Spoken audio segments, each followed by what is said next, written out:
Welcome to another journey through time, where history breathes, and the past speaks soft.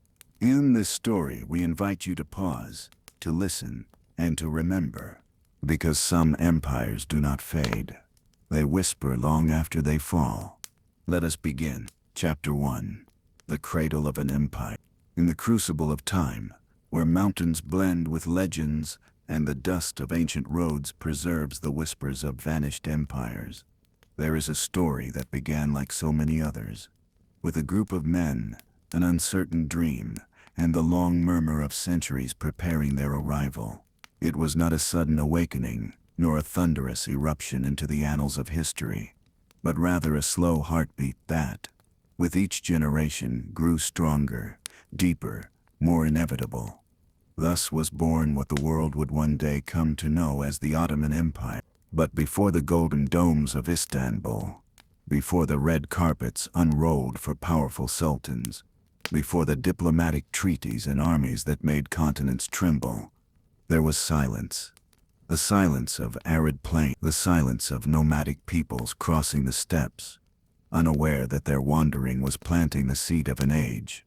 To understand the birth of this empire, we must turn away from splendor and pomp, and look back to the roots, to that distant time when the Ottoman destiny was no more than a glowing ember in the vast darkness. This is the story of an origin, of a land without a fixed name, of tribes marked by hardship and faith, and of a lineage that would rise from nothing to become one of the most enduring pillars of the Islamic world and of the world at large.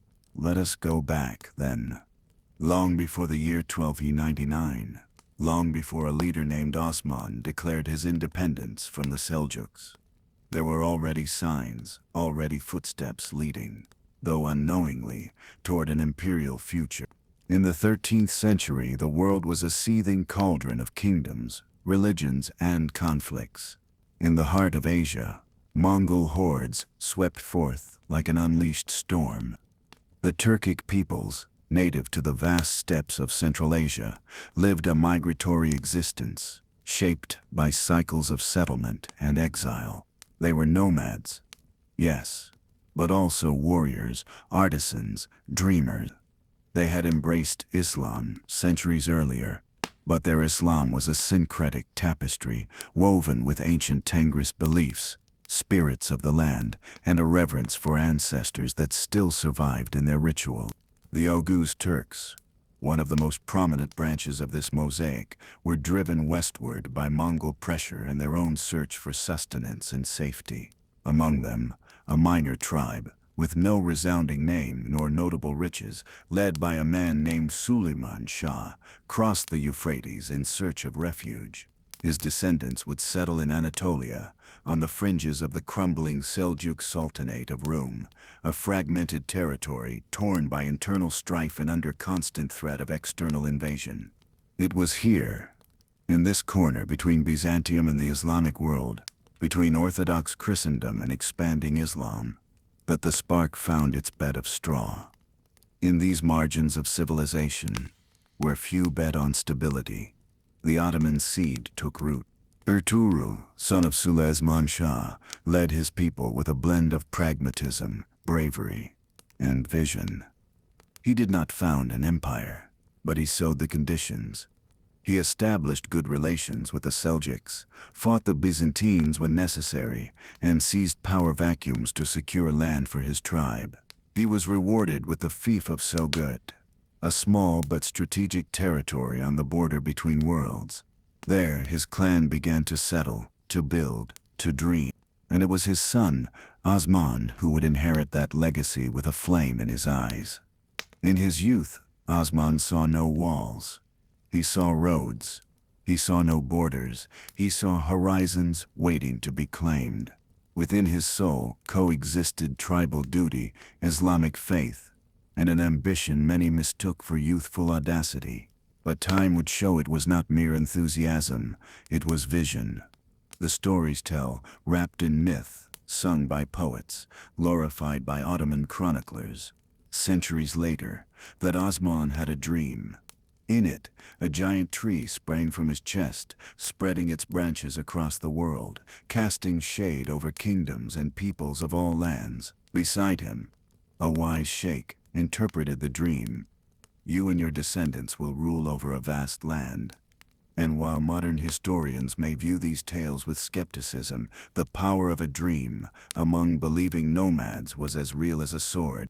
Life in Sogut was not easy. They were surrounded by enemies, Byzantines to the west, rival Turkic tribes, bandits, and the remnants of Seljuk authority to the east. Yet, amid that uncertainty, Osman began to consolidate his power. He did not do so with crowns or decrees, but with alliances, strategic marriages, modest yet constant military campaigns, and a growing reputation among the Ghazis, warriors of the Islamic faith, who saw in Osman a just and courageous leader.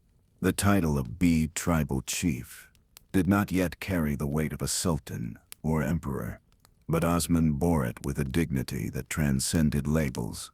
Under his leadership, the group grew, not so much by the force of arms, but through the promise of stability, faith, and opportunity. In a broken world, he offered something resembling tomorrow. Meanwhile, the Sultanate of Rum was collapsing. The Mongols, though distant, remained a looming threat. The power vacuum was filled by small beyliks, independent Turkish principalities, competing for land and legitimacy. Among them, Osman's beylik was just another, until it ceased to be. By the late 13th century, Osman began to attack nearby Byzantine fortresses. These were not great cities, but they were strategic. Kalakafaya, Yenişehir, and others. He didn't merely capture them. He reorganized them, introduced Islamic administration, built mosques and caravanserais, and began to shape a broader identity. His power was not solely military, it was organizational, political, and spiritual. The difference between a warlord and the founder of an empire lies not in the sword, but in the ability to turn conquered lands into lasting homes. Osman understood this, and though his vision had not yet crystallized on grand maps, it was already palpable in the way his dominion began to take shape. In the year 1299, a symbolic date more than a precise one, Osman is said to have declared his official independence from the Seljuk Sultanate by no longer recognizing its authority. In that gesture, small in appearance, immense in consequence, the Ottoman Empire was born. It was not proclaimed with trumpets or imperial manifestos. It was a natural evolution, a barely perceptible turning point. But like every true beginning, it contained within itself the essence of what was to come. A power forged at the frontier, between tribal tradition and imperial promise, between mystical Islam and pragmatic politics, between sword and word. Osman would die without seeing his empire expand, but he left something stronger than territorial conquests. He left an idea, a narrative that his descendants would embrace, shape, and expand until it became one of the longest-lasting political structures in history. The empire that would rise from that root would witness the Renaissance, the Reformation, the European discovery of the Americas, the rise of capitalism, the Industrial Revolution, and the World Wars. But before all that, it was just this: a tribe, a frontier, a dream, and a man who believed that time was on his side. Now, as the dust of the 13th century fades from our memory, we hear the footsteps of those yet to come. Because the story of the Ottomans has only just begun. Chapter 2: The Rise of Ottoman Power. The echo of Osman's Declaration of Independence did not immediately resonate in the halls of the world. It was not a jolt that shook empires, nor a cry that paralyzed kings. It was more like a stone thrown into a still lake, at first merely a splash, but in time the ripples expanded far beyond what anyone could have imagined. After Osman's death, leadership of the nascent Ottoman house passed to his son Orhan. It was the year 1326 when he took the helm, and that same year marked a quiet yet profound milestone. The conquest of Bursa. It was not just a military victory. It marked the transformation of a group of frontier warriors into a budding political apparatus. Bursa, a Byzantine city, became the new capital of the emerging Ottoman state, and there began to beat the heart of an administration that aspired to endure. Orhan was not an impulsive conqueror. His wisdom lay in his ability to see beyond the battlefield. He founded schools, promoted commerce, reorganized the justice system, and for the first time, the term sultan began to appear in official Ottoman documents. This small detail revealed a great ambition. It was no longer just about being bees of a tribe. There was a dream of becoming sovereigns of something greater. As the Byzantine Empire slowly agonized, thorned by civil wars and endless sieges, the Ottomans advanced with the patience of those who know time favors the consistent. They took Nicaea, a city that centuries earlier had been the epicenter of Christian councils and theologies. Then they took Nicaea. Each conquest was not just a territorial expansion, it was a symbolic affirmation, one more step toward the replacement of an era. Orhan understood the value of legitimacy. He married his son to the daughter of Byzantine Emperor John VII Cantacuzene. It was a strategic move that turned the Ottomans into allies of one faction of the dying empire. But the true lesson of those years was the intelligent use of others' conflicts. While the Byzantines and their rivals exhausted each other, the Ottomans waited, strengthened themselves, and then took what remained. Murad I, Orhan's son, inherited more than a throne. He inherited an expanding structure and a more defined vision. It was no longer about subsistence, but about construction. Under his reign, Ottoman power crossed the Dardanelles Strait and entered the Balkans. It was a subtle yet monumental transition, from an Asian empire to a Eurasian power. The Balkans were a mosaic of Christian principalities, vulnerable kingdoms, and broken alliances. Murad, with a mixture of cunning and strength, made his way. He took Adrianople, renamed it Edirne, and made it the new capital. From there, the empire began to look with a new perspective, no longer as a group of frontier tribes, but as an entity aspiring to unite worlds. But the rise was not free of blood. In 1389, the Battle of Kosovo would mark a before and after. There the Ottomans faced a coalition of Serbs and other Balkan peoples determined to halt their expansion. The victory came at a cost. Mirdi. They died on the battlefield, assassinated by a Serbian knight amid the chaos. His body was buried in Kosovo, and his heart, chronicles say, on the same field where he fell, as a symbol of the Ottoman permanence. In the Balkans, his son, Bayezid Divin, known as the Thunderbolt, took the reins with force. His reign was a whirlwind, swift, ambitious, and full of fire. He continued the expansion into the Balkans, confronted the Byzantine Empire, and laid siege to Constantinople. But the great city held firm, not by its strength, but by the walls of history that still protected it. Bayezid also faced another destiny, that of the Mongols. In 1402, at the Battle of Ankara, he encountered Tamerlane, the scourge of Asia, a fierce conqueror who had resurrected the echoes of Genghis Khan. It was a devastating defeat. Bayezid was captured and died in captivity. The empire, which had seemed unstoppable, suddenly fractured. The following years would be known as the Ottoman Interregnum, a dark era in which Bayezid's sons fought for the throne like hungry wolves under a broken moon. These were years of uncertainty, of brothers clashing, of lost territories, of enemies prematurely celebrating the end. But the foundations that Osman, Orhan, and Murad had built were deeper than they seemed. The empire did not collapse. It endured. And from the confusion emerged Mehmed, who reunited the divided lands and restored order. His son, Murad II, inherited a state more fragile than it appeared on the surface. Enemies surrounded him, Hungarians to the north, Crusaders to the west, and internal conspirators to the east. But Murad did not yield. He returned to Kosovo, this time to secure what his father had defended with his life. He defeated his enemies in Varna and in the Second Kosovo, and cemented Ottoman dominance in Europe. But the true protagonist of this rise was yet to come. Mehmed II, son of Murad II, educated in the sciences, languages, and warfare, inherited not just a throne, but a purpose. From a young age, he dreamed of what everyone secretly yearned for: to conquer Constantinople, not for ambition, but for history, not for personal glory, but for destiny. It was the year 1453.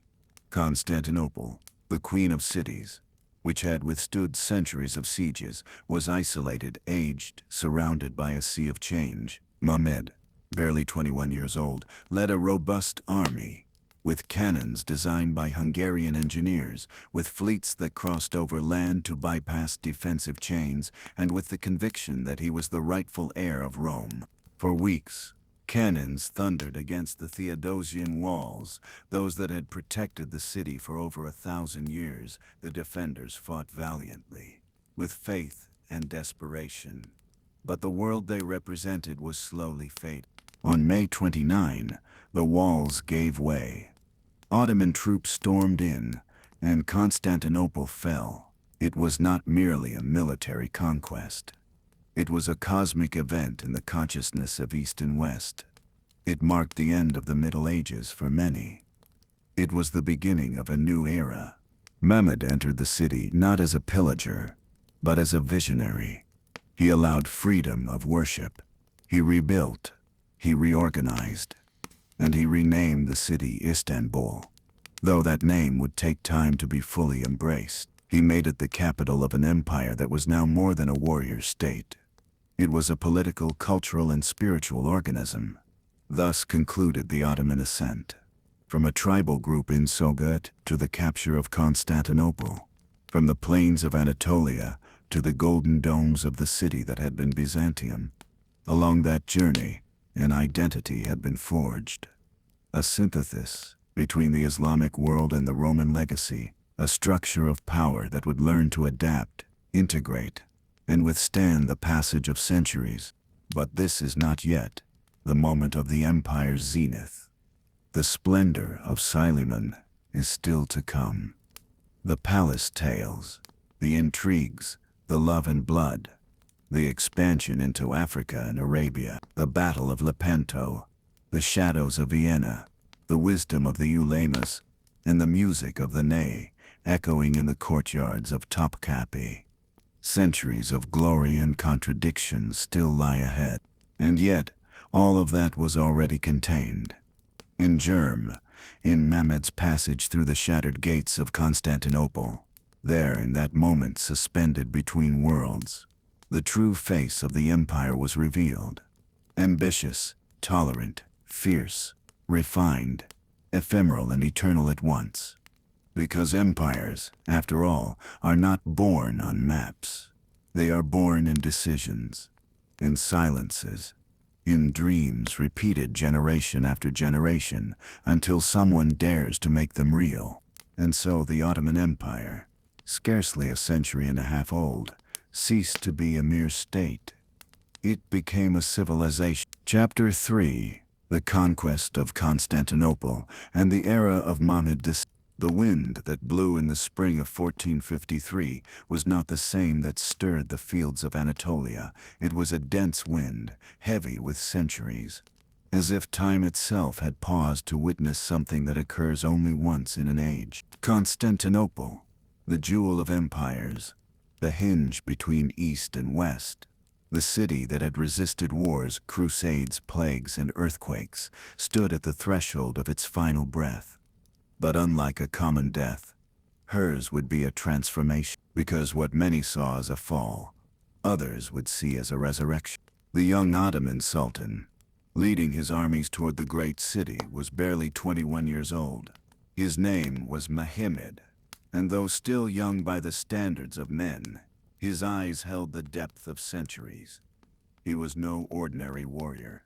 He'd been educated by sages, versed in Greek philosophy, Islamic law, Persian poetry, and Arab mathematics.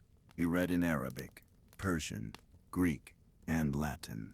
He was not a savage conqueror or a blind fanatic. He was a man conscious of history and of his place in it. From childhood, Constantinople had been more than a point on the map to him. It was a destiny marked in the stars. His dreams, those close to him said, were filled with domes and cyclopean walls. Sometimes he awoke murmuring its name, Constantinople. He did not want to destroy it. He wanted to possess it. He wanted to transform it. That April, the Ottoman army camped before its walls. More than 100,000 men, including disciplined janissaries, mounted archers, sappers, and craftsmen. It was not a horde. It was a meticulously tuned machine. And at the heart of that silent tempest, Mehmed gazed at the city as one looks at a closed book. He knew its interior held centuries of glory, and that opening it would change the world. The city, however, would not yield to stares. Her walls, heirs of Rome, rose as eternal witnesses of resistance. The Theodosian walls, double and triple layered, built of stone and blood, were Byzantium's pride. Behind them, a besieged people clung to their identity, to their icons, their churches, their emperor. Constantine XI, the last Basileus, was not a man surrounded by luxuries. He wore the dignity of a lost cause like a rusted armor.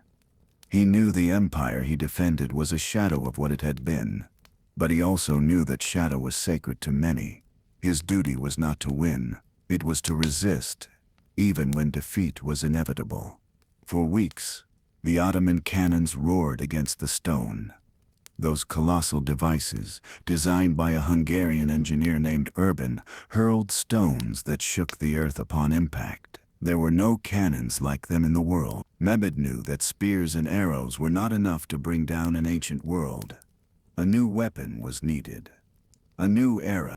Each day, the cracks in the walls grew deeper. Each night, the Byzantines repaired them with weary hands and tense hope. Hymns were sung, prayers whispered, icons lit with candles. But the sound of cannons was a new music, one that spoke of irreversible changes. Mehmed, meanwhile, did not merely observe. He personally oversaw the tunnels dug by his sappers, the wooden rafts built to cross canals, the chains blocking the Golden Horn, and the naval strategies to bypass those defenses. One night he ordered ships dragged over land, atop greased logs, to deposit them directly into the blocked harbor. It was an unheard-of feat. The Greeks awoke to see enemy ships where they never imagined they could be. It was as if the sea had obeyed the young sultan. The siege lasted nearly 2 months, and then came May. Before dawn, the Ottoman drums began to sound. It was the music of the end of the world. The war trumpets blared like judgment. The troops advanced in waves, scaling, breaking, burning. The exhausted defenses could hold no longer. The walls gave way. The city was taken. And in that instant, the precise second the Ottoman flag flew over Hagia Sophia, the world changed. The fall of Constantinople was not just a military event. It was a symbol. It marked the definitive end of the Roman Empire, a legacy that had extended for nearly 1,500 years. It was the triumph of a new world over an old one. But Mehmed did not behave as a destroyer. He entered the city cautiously. He ordered the monuments protected, services restored, religious life permitted. He entered Hagia Sophia, the heart of Eastern Christianity, and prayed. He did not destroy it. He transformed it into a mosque, but preserved its walls, its mosaics, its soul. For many, that was an act of barbarism. For others, a gesture of respect. For history, it was a sign that the new empire would not simply continue the past, but fuse with it. Mehmed did not stop there. He proclaimed himself Kaiser-i Rome, Caesar of Rome. It was not mere arrogance. It was a declaration of intent. He did not see the Ottomans as barbarians who seized the capital of a foreign civilization.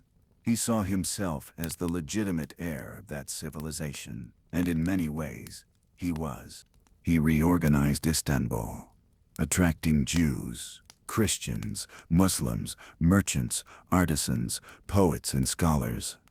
He founded schools, libraries, academies, surrounded himself with Persian sages, Islamic scientists, and architects who would shape a new city over the ruins of the old. But he was also a warrior. He continued campaigns in the Balkans, in Anatolia, on the Black Sea. He crushed rebellions, dissolved internal threats, and consolidated a centralized administrative apparatus that would make the Ottoman Empire one of the most sophisticated political structures in the world. His vision of empire was not solely religious. Though a devout Muslim, he allowed Greeks to keep their churches, Armenians to establish their own patriarchate, and later welcomed Sephardic Jews expelled from Spain under his protection. Diversity was not a threat to Muhammad. It was a wealth. He also had a dark side. He was pragmatic to the point of coldness. He ordered the execution of his half-brother at the start of his reign to prevent future disputes.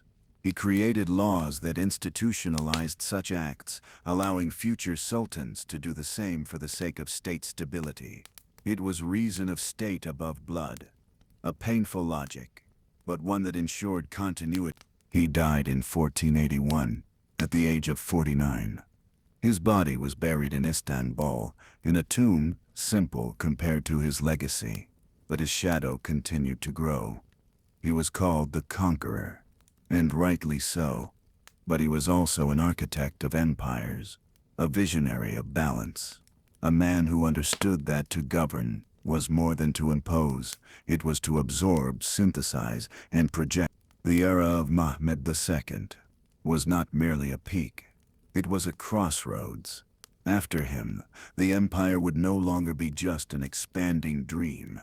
It would be a civilization aware of itself, capable of creating art rivaling the Renaissance, of producing laws organizing vast territories, of building cities pulsing with the mix of languages and religions, of projecting a vision of the world where sword and wisdom walk together.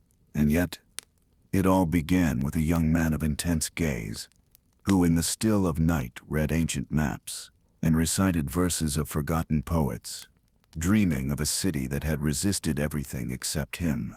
In human history, there are moments where past and future look each other in the eye. Constantinople 1453 was one of those moments, and Mehmed was the Chapter 4. The Imperial Zenith under Suleiman the Magnificent. Nearly half a century had passed since the gates of Constantinople yielded to young Mehmed. Half a century since the world witnessed the unthinkable become inevitable. But though the city had fallen, its spirit transformed. Istanbul not only became the capital of an empire, but its most intimate reflection. Streets that once echoed with Greek prayers now absorbed the slow rhythm of the call to prayer. Ancient domes shared the sky with new mosques, and beneath them, a world began to find balance between tradition and the future. It was in this world that Suleiman was born. His birth was not heralded by prophecies, nor preceded by omens. He was simply another child of the Ottoman dynasty, but destiny does not need noise to weave its thread. Raised in court, taught by scholars, and hardened by campaigns, responsibility and solitude walked beside him from a young age. He learned to read men as if they were maps, to understand laws as if they were verses, and to contemplate power not as privilege, but as a weight only the wise can carry with grace. When his father, Selim Athetun, died in 1520, the throne awaited him. Many looked on with skepticism. He was young, delicate in appearance, more inclined toward writing than the sword. Some called him Sulasulin, the lawgiver, not yet knowing he would also be known by another name, the Magnificent, not for his garments, nor his wealth, but for the breadth of his mind, the clarity of his rule, and the steady grip he held on the helm of an empire that under his command would touch the edges of the known world. His reign began without fanfare. But like the sun that rises without need for announcement, his light soon made itself felt. He reinforced institutions, reorganized the administration, and purged corruption that crept through palace cracks. He did not rule from a distance. He walked among the people, listened to the complaints of craftsmen, read the rulings of judges. His justice was feared and respected, and soon his name crossed borders, wrapped in admiration, and at times fear. But Suleiman was not a ruler, locked behind marble and tapestries. He was also a warrior. When he mounted his horse, history paused to watch. He crossed the Balkans with resolve, conquered Belgrade, an impregnable fortress. Until then the island of Rhodes, bastion of the Knights Hospitaller, fell to his tenacity. It was not just the sword that opened paths, but strategy, patience, knowledge of others' mistakes, and understanding the art of waiting for the right moment. In 1526, on the plains of Mohacs, one of the most tragic chapters for Central Europe was written. The Hungarian army was crushed in a single afternoon. Young King Louis II drowned in the mud under the weight of his armor, and with him an era closed. Hungary was divided, a significant portion falling under Ottoman control. Vienna trembled. Bells rang in alarm. Western Christendom looked eastward and saw not just an army, but an idea spreading like a river, finding new channels. Yet Suleiman was not merely a conqueror. In his heart had dwelled a poet. Under the pseudonym Muhibi he wrote verses about love, the fleeting nature of power, the longing for eternity. While his army advanced through Europe and Asia, his soul navigated the sea of words. He saw no contradiction in that. For him, to rule and to create were gestures of the same will, to shape chaos, to seek harmony amid uncertainty. And it was that duality that marked his relationship with a woman who would forever change the history of the Ottoman court. Roxolana, also known as Harem Sultan. She was a slave from the distant lands of Ukraine, but her intelligence, cunning, and beauty elevated her to become his legal wife, unprecedented in history. Between them, there was not just passion, but complicit. Their letters full of affection and tenderness still echo as testimony to a love that transcended the codes of power. Many hated her. They saw her as an intruder, a manipulator, the cause of palace intrigues. But she was also a mother, an advisor, an architect of alliances. Under her influence, Suleiman made decisions that shaped the destiny of his sons, his viziers, his empire. The harem was no longer just a space of pleasure, but a center of power, a political hub where alliances were forged, enmities born, and the future decided. At that time, the Ottoman Empire was not just a military power. It was a flourishing civilization. Istanbul, filled with schools, public baths, libraries, caravanserais, and mosques. Mimar Sinan, the great architect, raised the most beautiful domes the Islamic world has ever known. His work, the Suleymaniye Mosque, still stands as a testament to an age where art was a form of prayer. He built not only with stone, but with proportion, light, and spirituality. His structures seemed to breathe. Law flourished as well. Suleiman compiled, revised, and promulgated a legal code that organized the vast empire. From the markets of Cairo to the mountains of the Caucasus, his justice was recognized. He did not impose his faith, but his order.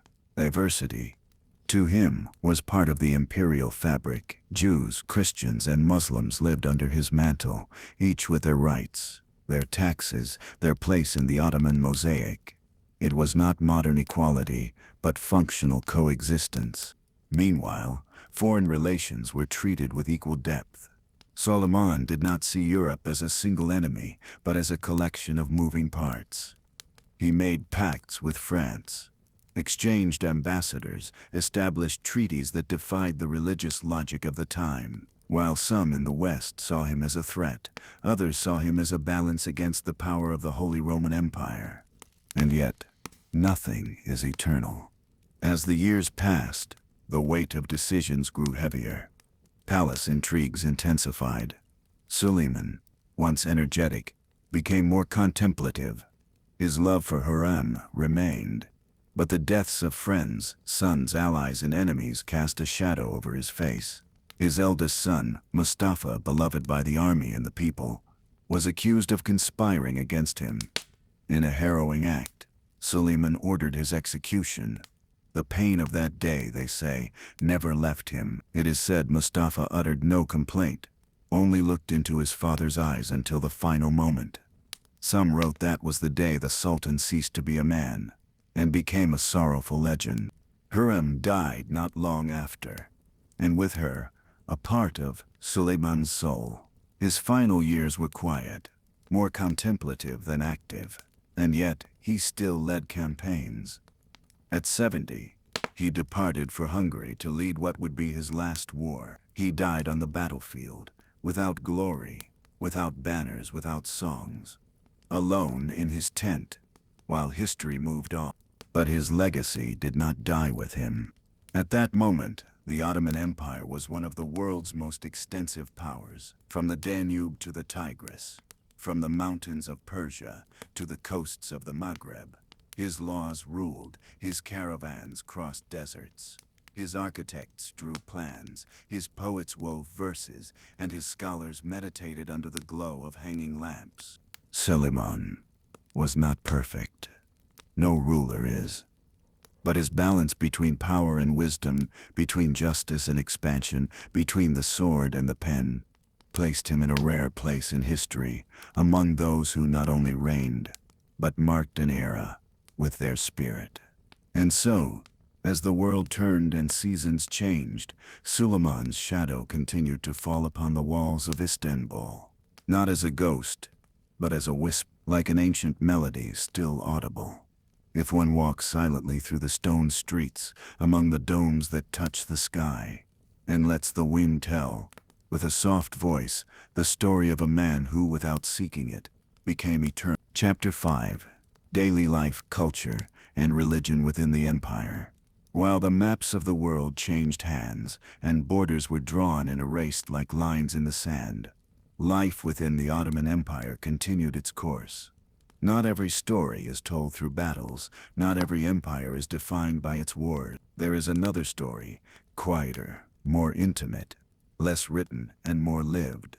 The story of those who rose before dawn to light the oven, of children running between the columns of a mosque without yet understanding the weight of prayer, of women weaving carpets while recounting stories passed down through generations, and of men who lost themselves in endless discussions about the soul, the law, and sacred geometry. Daily life in the Ottoman Empire was not a single thing, but many. It shifted with the climate, the region, the language, the faith. Living in a village in Anatolia was not the same as life in a Jewish neighborhood in Salonika, or in a caravanserai in the Syrian desert, or in the cobbled courtyards of Cairo. And yet, all were bound by the same invisible architecture. The empire's structure, its promise of order, its way of breathing through institutions and rhythms. The day began with a sound. Not the crow of a rooster, but a voice breaking the silence from the heights of a minaret. It was the Adhan, the call to prayer, marking the dawn with its melancholic litany. It didn't matter whether one was a peasant, merchant, dervish, or sultan. That voice was the first reminder that time was not only chronological, but spiritual, that the day, before being useful, had to be sacred. In the cities, the murmur of humanity began shortly after. Merchants opened their stalls, lined up fruits, hung fabrics, brewed coffee. The streets became a tapestry of scents: mint, cumin, smoke, freshly baked bread, damp wood. Children went to the mekteb, the primary schools, where they learned to read the Quran, to write, to count. Not all advanced further, but for many, those first letters were a gateway to the universe. In the villages, life revolved around natural cycles. The land was a living calendar. Seeds were sown when the sky allowed it. Crops were harvested when the moon blessed them. Families were large, extended, solid. Generations lived under the same roof, sharing bread and stories. And though customs were often conservative, there was wisdom too. Elders were respected, not out of obligation but because their words held the years. The Ottoman woman was not a singular figure. In palaces, she could wield deep yet indirect power, as we saw in the case of Harem. In homes, she was the invisible column holding balance. In markets, she sold goods, bargained, observed. In villages, she worked the land and tended the hearth. There were codes of modesty. Yes, but also female spaces, where knowledge was shared, stories were woven, and speech flowed freely. In public baths, the hammams women gathered not only to cleanse, but to converse, to sing, to remember that the body too deserved ritual. The hammam was more than hygiene, it was a ceremony. Steam wrapped bodies like a cloak of invisibility, and for a moment the outer world vanished. Heat opened pores and hearts. Conversations were soft, sometimes filled with laughter, sometimes with confession. Agreements were sealed there, marriages planned, friendships forged. Water was purification, but also communion. Religion, for its part, was not an imposition, but an atmosphere. Ottoman Islam wore many faces.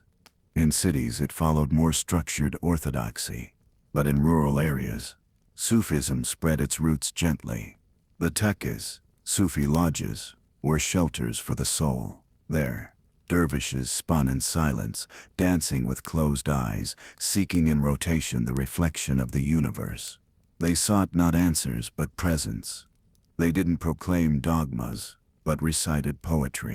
One of the most beloved poets was Rumi. Though his life preceded the empire, his verses were repeated in squares, copied in manuscripts, taught to the young. He wrote, "Beyond right and wrong there is a field. I'll meet you there." And many walked toward that field, not with their feet, but with their hearts. On the empire's edges, where the border blurred, these Sufis were also ambassadors of peace, wisdom, and hospitality. But the empire was not only Islamic, it was also Jewish, Christian, Armenian, Greek, Albanian, Arab, Kurdish. The millet system allowed each community to practice its faith, maintain its internal laws, have its own judges. It was not equality in the modern sense, but it was coexistence. Rabbis taught in their synagogues. Orthodox priests blessed in their churches. Monks lived in the monasteries of Mount Athos. And although tensions existed, the empire had learned that its strength did not lie in homogeneity, but in balance. In the cafe spaces born of Islamic culture and transformed by the human need to gather, men debated. They spoke of poetry, politics, dreams. Coffee was not merely a bitter drink. It was a portal. Each sip marked a rhythm in the conversation. Words flowed, sometimes slowly, sometimes fervently. Culture was born there too. Songs were sung, stories told, verses improvised. Ottoman art breathed in the everyday, in the tiles that adorned walls, in the carpets that covered floors, in the calligraphy that graced degrees. Beauty was not seen as luxury, but as a reflection of divine order. Geometry was prayer. Color was memory. Each detail had its symmetry, its reason, its secret. The artisan's hands were guided by generations of wisdom, and each creation was an anonymous signature in time. Music also vibrated. It was a refined, sophisticated art, sometimes melancholic. Instruments like the ney, the oud, or the qanun didn't just sound. They wept, laughed, whispered. In inner courtyards, melodies floated like incense. The human voice joined not with shouts, but with caresses. There was a beautiful sadness in that music, as if each note knew everything was fleeting. And food was more than sustenance. It was dialogue, celebration, legacy. Flavors traveled from Persia, the Levant, the Maghreb, Anatolia, the Balkans. Spices, grains, meats, dried fruits were blended. An Ottoman dish was not just a recipe, it was an entire geography in miniature. Eating was a sacred act. It was shared, always offered first to the guest. Bread was broken with reverence. Lamb cooked slowly, and dessert, sweet, arrived like a farewell song. Behind it all pulsed the system. The empire did not stand only on its army, but on its bureaucracy. The Divan, the imperial council, dictated the laws. The Qaeda, religious judges, applied justice. Tax collectors roamed the provinces, noting on scrolls every harvest, every sheep, every measure of wheat.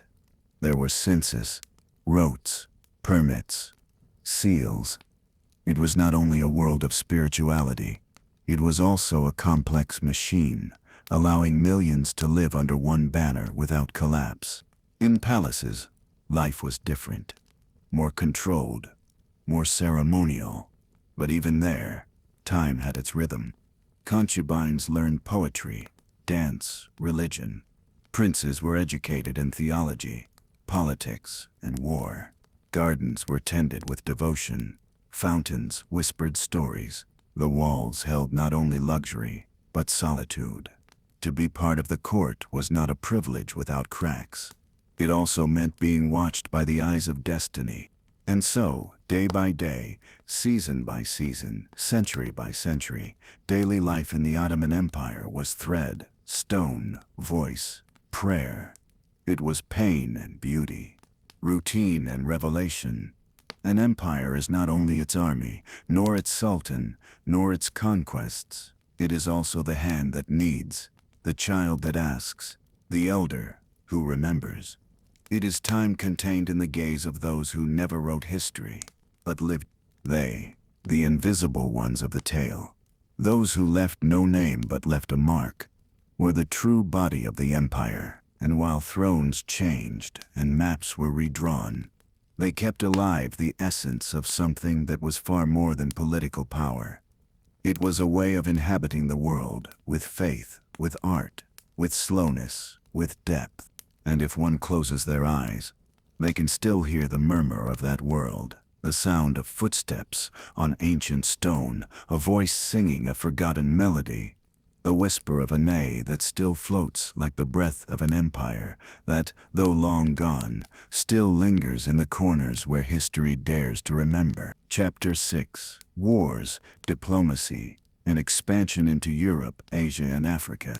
An empire is not measured solely by its art or its faith, but also by the space it claims beneath the sun, by the roads it traces beyond its borders, by the silences it imposes in the halls of distant kings and the shadows it casts.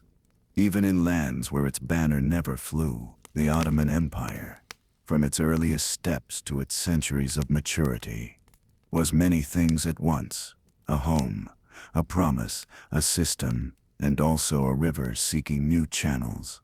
For expansion was not, at its core, an act of arrogance, but a natural consequence of its breath. To grow, to advance, to negotiate, to fight. That was the beat of the Ottoman heart, as the world watched it in awe or fear. From the days of Osman to the magnificence of Suleiman, the empire had stretched like a shadow beneath the evening sun. Not by a single impulse, but by successive waves, like a sea that advances, pauses, recedes, and returns with greater force. Each generation pushed the boundary a little further, sometimes through treaties signed on gilded parchment, sometimes with swords, sketching new borders into the damp earth. Europe had always been a coveted horizon, not from a desire for destruction, but from the awareness that within it lived peoples to share with, trade with, or confront. The Balkans, that region stretching like a bridge between worlds, became one of the first proving grounds, with its fragmented kingdoms, shifting alliances, and complex Christian heritage. It became a board where every move had to be calculated with precision. There, the empire did not only send armies, it also sent emissaries, spies, poets, merchants. Ottoman diplomacy understood that fortresses might withstand sieges, but hearts could yield to respect and gold. Thus, many principalities accepted Ottoman protection, not as surrender, but as a pact for survival. The voivodes of Wallachia, the princes of Moldavia, the Hungarian nobles, all at some point sealed agreements that extended the empire's reach without ever drawing a scimitar. But when it was time to fight, they did so with an organization that still astonishes today. The Ottoman army was not a disordered mass.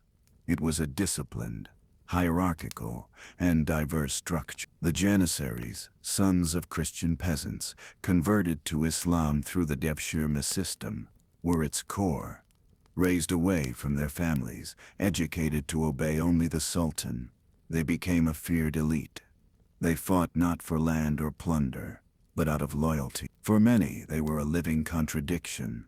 Slaves who ruled with authority. Christian-born converts who protected Islam more zealously than anyone. And behind them came the other wings of the army. Light cavalry, mounted archers, sappers, artillerymen, medics. The Ottoman camp was a mobile city, with forges, bakeries, portable mosques. When it deployed before an enemy city, it didn't just threaten war, it announced a new order. Vienna, in 1529, marked one of the highest points of that expansion. The capital of the Holy Roman Empire found itself surrounded by tens of thousands of Ottoman soldiers. Cannons thundered, trenches advanced, walls quaked. Europe held its breath, but the weather, the distance, and the defenders' obstinate resistance halted what could have been a continental revolution. It wasn't a complete defeat, but a pause, a sign that the empire had limits, not of will, but of reach. While the world watched Europe, the empire also grew eastward, into Anatolia, Mesopotamia, Persia. The campaigns against the Safavids, the great Shia rivals to the east, were harsh and prolonged. These were not only wars for territory, but theological conflicts. Different visions of Islam clashing not only with weapons, but with words. Baghdad, the ancient city of the Abbasid caliphs, was taken in 1534 by Suleiman, not as a sack, but as an act of restitution. For many Sunni Muslims, it was the return of a holy city to rightful hands. Beyond lay the Caucasus, with its impossible mountains, untamed tribes, fleeting alliances. Yet, the Ottomans did not always seek complete domination. In many cases they preferred tribute, respect, a promise of loyalty. They understood that an empire stands more firmly on bonds than on impositions. The web of vassalage they wove across Asia was less visible than their conquests, but just as effective. And then came Africa. Not just the north, where cities like Tripoli, Tunis, or Algiers were absorbed like pearls on a string, but also farther south, into the roots of gold, ivory, and slaves. Ottoman presence in Africa was not always direct. Often it was through local governors, tribal alliances, treaties with desert merchants. Yet their influence was felt in the minarets rising in the markets, in the judges applying Sharia in languages blended with African dialects, in the ships crossing the Mediterranean under shared flags. And of course, the sea. The empire understood that land was not the only stage of power. The Mediterranean became a liquid battlefield. Ottoman corsairs like the legendary Barbarossa were no mere pirates. They were admirals, state agents, guardians of trade routes, scourge of European powers. They seized islands, freed Muslim slaves, captured enemy ships. Algiers became a naval base. The empire became amphibious. The Battle of Lepanto in 1571. was an open wound on that front. The Holy League, a coalition of Christian forces led by Spain and the papacy, defeated the Ottoman fleet in one of history's most significant naval confrontations. It was a symbolic victory for Europe, but it didn't paralyze the empire. Within a few years they rebuilt their fleet, because they understood that to lose a battle was not to lose the war. And that time, more than steel was their greatest weapon. Diplomacy, meanwhile, was an art in itself. The empire kept ambassadors in Paris, Vienna, London. It received foreign emissaries with age-old rituals. Ottoman protocol was complex, yet welcoming. They knew when to yield, when to pressure, when to remain silent. And they also knew that not every enemy must be faced with arms. Some could be bent with gifts, others with marriages, others simply with patience. The empire did not impose a single language, but Ottoman Turkish, a blend of Persian, Arabic, and Turkish, became the language of administration. It did not enforce a single currency, but organized a fiscal system that unified the scat. It did not demand a single faith, but did expect a singular obedience to the Sultan, Caliph of Islam and absolute sovereign. It was a multifaceted, multilingual, multi-ethnic empire, guided by a single compass, balance. And yet, with every expansion came strain. Each new province required resources. Each extended border demanded defense. Each treaty raised new expectations. The empire grew like a tree. Yes, but also like a responsibility. Wars brought glory, but also cost. Victories consolidated power, but also stirred internal rivalries.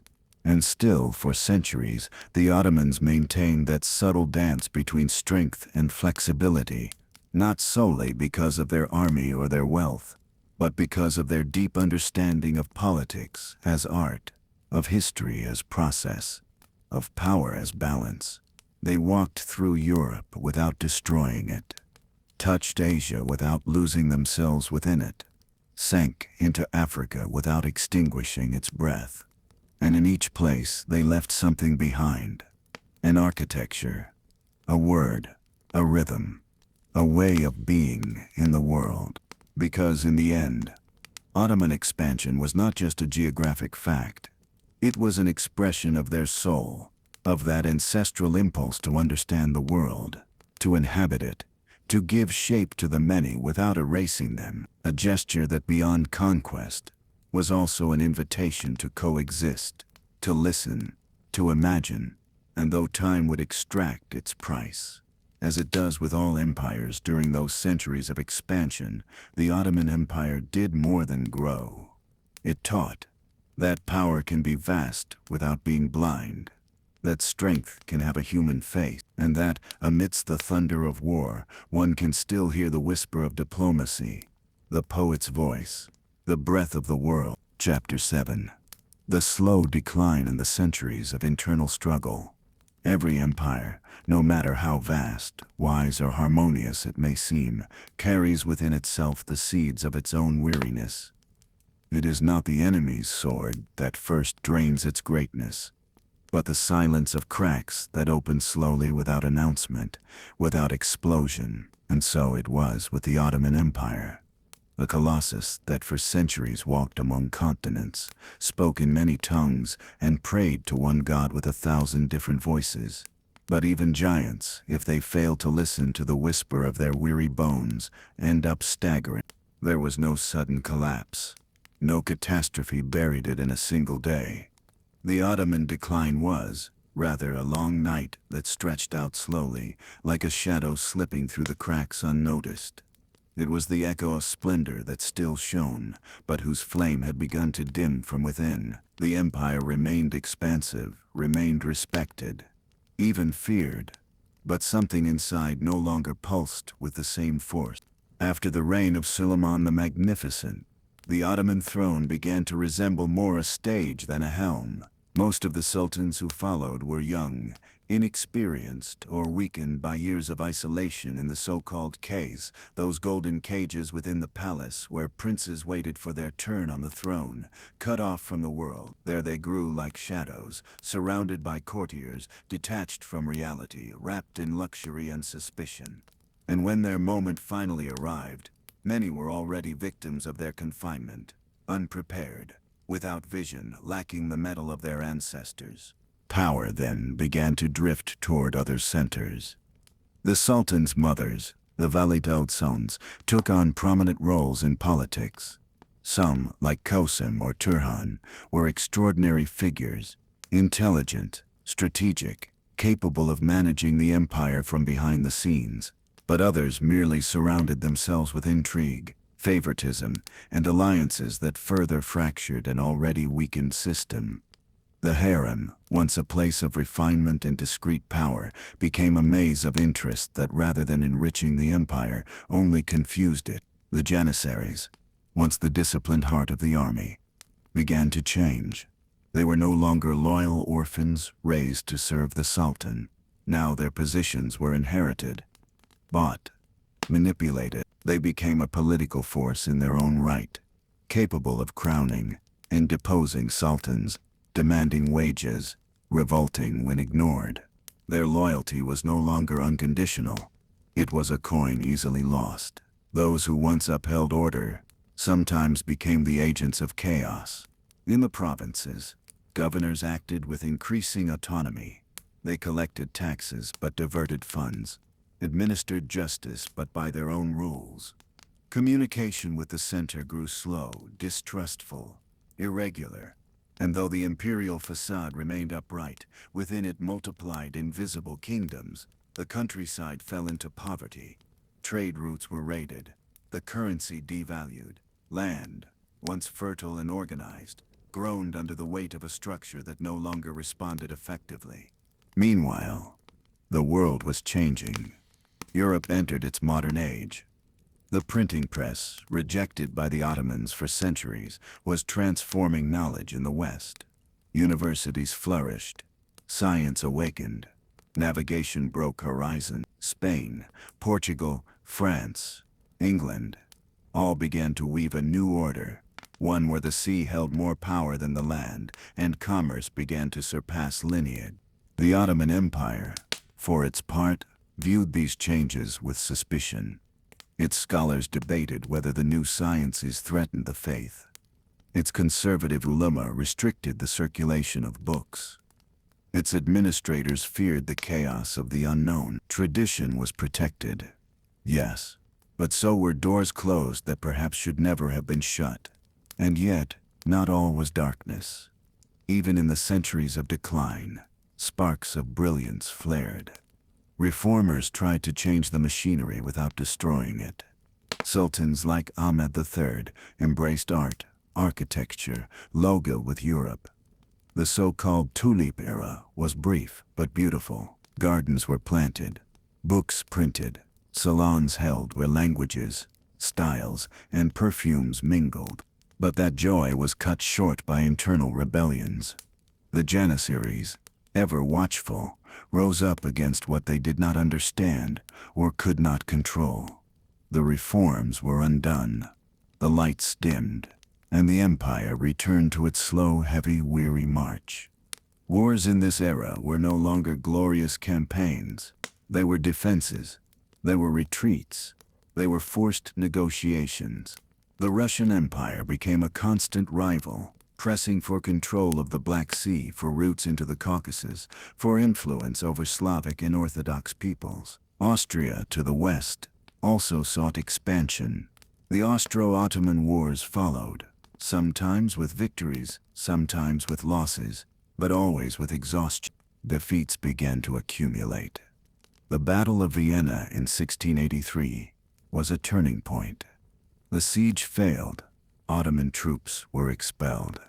And with that retreat, a new cycle began. No longer conquering, but defending.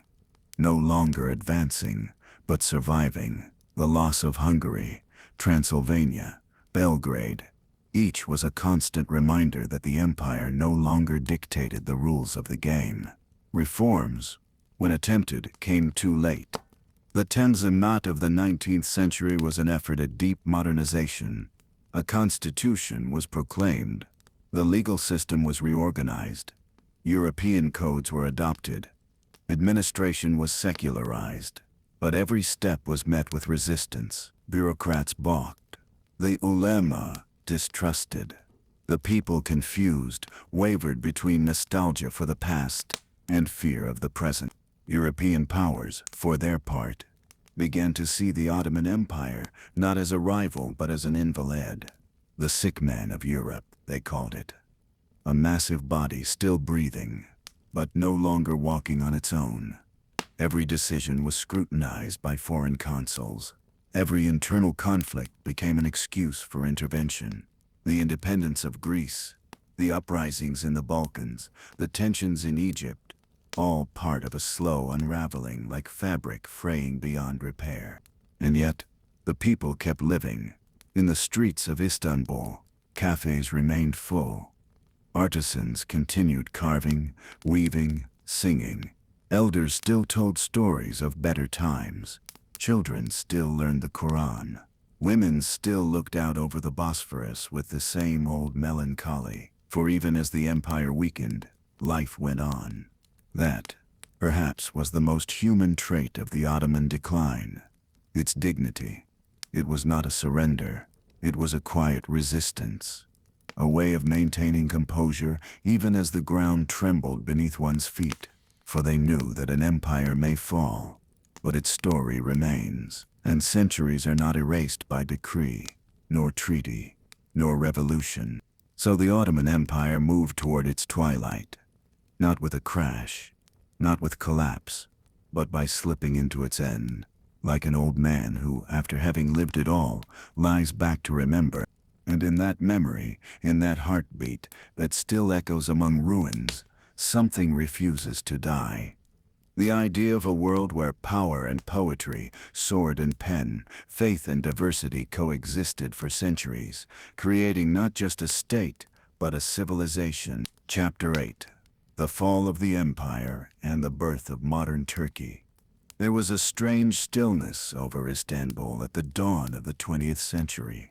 It wasn't peace, it was something heavier, as if time itself had run dry, as if the past no longer knew where to extend its arms. The Ottoman Empire, which for centuries had breathed across 3 continents, touched the ends of the world, and shaped the fate of millions, now approached the edge of its final breath. But not with an explosion, with a kind of ancient weariness, like an old man sitting at the edge of his bed, knowing that his story has been told, written, and lived 1,000 times. The sultans still reigned from the Topkapi Palace. The golden domes still gleamed at sunset. The call to prayer still drifted over the Bosphorus. But something had changed. The world around moved with a speed the empire could no longer match. The Industrial Revolution, European liberalism, rising nationalism, those winds blew with force, tearing apart the old fabrics of the Ottoman order. Borders were no longer sacred lines, but pieces in dispute. Provinces once loyal or resigned now dreamed of being more than just names at the edges of an imperial map. In the cafes of Damascus, there was talk of independence. In the printing presses of Cairo, manifestos were born. In the salons of Beirut, ideas from Paris were debated. And in the Balkans, the spark of nationalist movements became ablaze. Serbia, Greece, Bulgaria, each people sought its identity apart from Ottoman rule. It was no longer enough to govern. One had to persuade. But the empire no longer had the voice or the ear for this new language. Military defeats piled up like signs of fate. The Russo-Turkish War of 1877, the loss of Egypt to the British, the dismemberment of the Balkans. Each conflict left not only lost territory, but scars in the collective memory. The empire shrank not only in size, but in soul, and yet it still didn't fall. It clung to life as wise elders do, with dignity, with resignation, with the quiet certainty that what matters most remains even as form fades. In 1908, a spark lit a new attempt at rebirth. The Young Turks, a group of officers, intellectuals, and reformers, forced the restoration of the constitution and parliament. For a moment, a breeze of hope was felt. People spoke of modernization, of liberty, of a new era. But Sultan Abdul Hamid II, symbol of a conservative political Islam, was not deposed without resistance. The tension between tradition and modernity, between religion and secularism, between empire and nation, became unbearable. And then, the world exploded. World War I was the earthquake that shattered the already weakened pillars of the old order. The Ottoman Empire, seeking to regain prestige in lost lands, allied itself with Germany and the Austro-Hungarian Empire. It was a desperate decision, born more of need than conviction, but the war brought no glory, only ruin. The Gallipoli Front, where young Ottoman, Australian, and New Zealander soldiers clashed among hills and bays, was one of the bloodiest battles of the war. It was there that a commander's seer emerged clearly for the first time, one who had no idea he would soon change the course of history. His name, Mustafa Kemal. A stern man, with steady eyes and unwavering convictions. His leadership in Gallipoli earned him the respect of his troops and the fear of his enemies. But what no one yet knew was that this same man would soon bury the very empire he defended.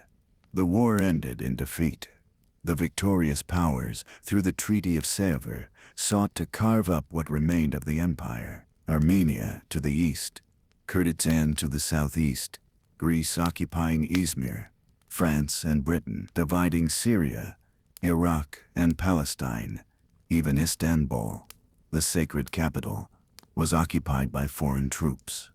The already dying body of the empire was dissected like spoils of war. But something unexpected happened. From the depths of the land, from the ruins and disillusionment, a new movement arose. It wasn't a restoration. It was a rebellion. Mustafa Kemal, now a general, gathered support, organized armies, built a national resistance that spoke not of empire or sultanate, but of independence. It rose not in the name of Allah or the Sublime Porte. It rose in the name of a homeland that didn't yet exist, but was already beating in the hearts of its people. It became the Turkish War of Independence. A war without imperial glory but full of new dignity. People against occupation, nation against dismemberment, identity against humiliation. The Greeks were expelled from Izmir. The Allies, pressured, withdrew, and the Sultan, unable to act, simply faded into irrelevance. In 1922, the Sultanate was officially abolished. Mehmed VI, the last Ottoman Sultan, left Istanbul on a British ship with a suitcase and an empty name. There was no trial, no execution.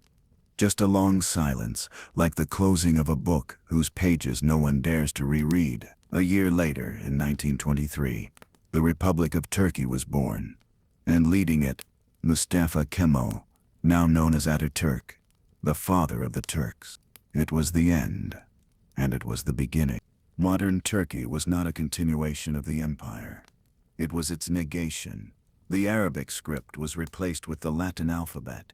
Sufi orders were shut down. The caliphate was abolished. Secularism was declared. Science, industry, and secular education were promoted. Identity was rebuilt from the ground up, not with nostalgia, but with rupture. Atatürk understood that the only way to survive the 20th century was to leave the symbols of the past behind. And he did it with a firm hand, at times harsh, always clear. But the soul of the empire did not disappear entirely.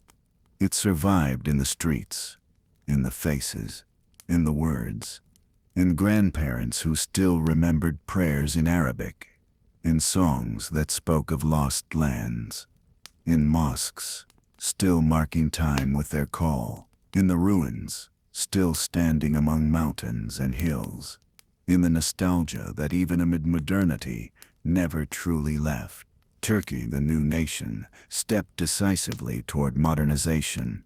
It became a republic, It became secular. It became an example for some, an enigma for others. But at its heart still beat an older story.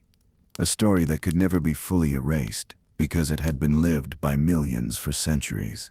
Because every stone in Istanbul, every minaret, every coffee cup, every piece of embroidery was a silent testament to what once was. Thus ended the Ottoman Empire, not with an explosion, not with a single act, but with a succession of silences, of abandonments, of difficult decisions. Like a tree falling in the forest, yet whose roots remain underground, feeding other forms of life.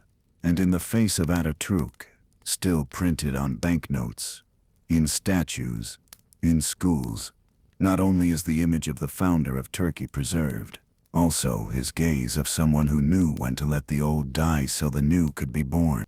Because empires, like men, are not eternal, but their echoes may still resound long after their voices have gone silent. There are stories that come to an end, and there are stories that transform. Some close like doors that will never be opened again, while others, though they finish their visible course, continue beating beneath the surface like underground rivers that, though hidden, still give life. The Ottoman Empire, which for more than 6 centuries set the rhythm of 3 continents, did not entirely vanish when the last sultan left Istanbul.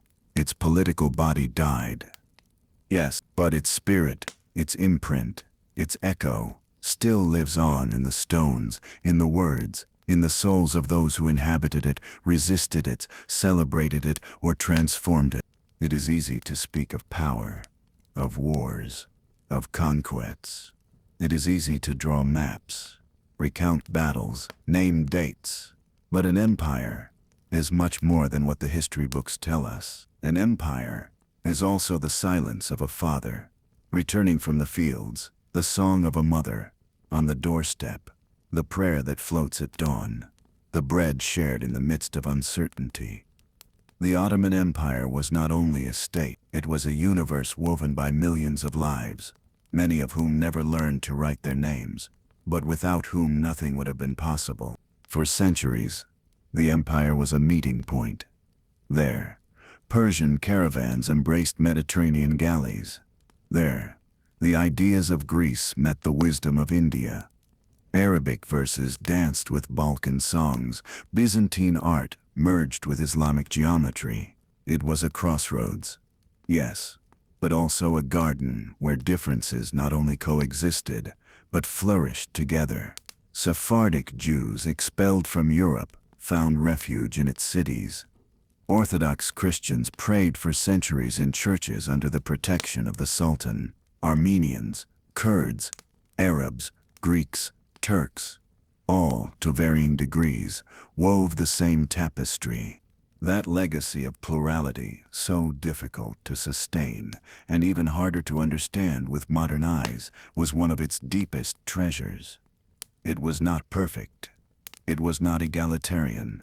It was not free of conflict. But it was real, and for a long time it was one of the most stable forms of coexistence among diverse peoples that humanity has ever known. The empire was hierarchical, yes, but within that hierarchy there was room for difference, for nuance, for the voice of the other.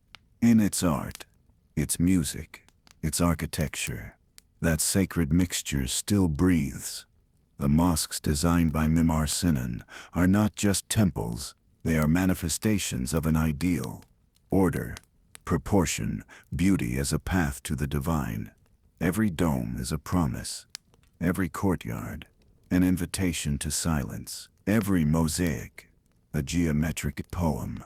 The sound of the ney, the Sufi flute, still whispers ancient truths to those who dare to listen without haste. But the Ottoman legacy does not only dwell in grandeur, it also hides in the intimate, in the words that survive in Middle Eastern dialects, in the flavors that still season tables across half the world, in gestures of hospitality, in stories whispered by grandmothers, in lullabies. It survives in the way one sits, in how one greets a visitor, in the way the name of God is pronounced in a soft breath. It is a legacy passed on without proclamation because it lives in bodies, in habits, in nostalgia. And it is also, for many, an ambivalent legacy because an empire is not only home, it can also be a prison for those who were subjected, silenced, or displaced. The Ottoman memory is not only an era of splendor, but also one of control. Peoples who sought their own voice, Greeks, Bulgarians, Serbs, Arabs, often had to find it through resistance. And that wound, though transformed by time, still lingers. Like every human story, that of the empire was contradictory. Grandeur and oppression, wisdom and violence, justice and abuse, coexisting like two sides of an ancient coin. That is why reflecting on its legacy is neither worship nor denial.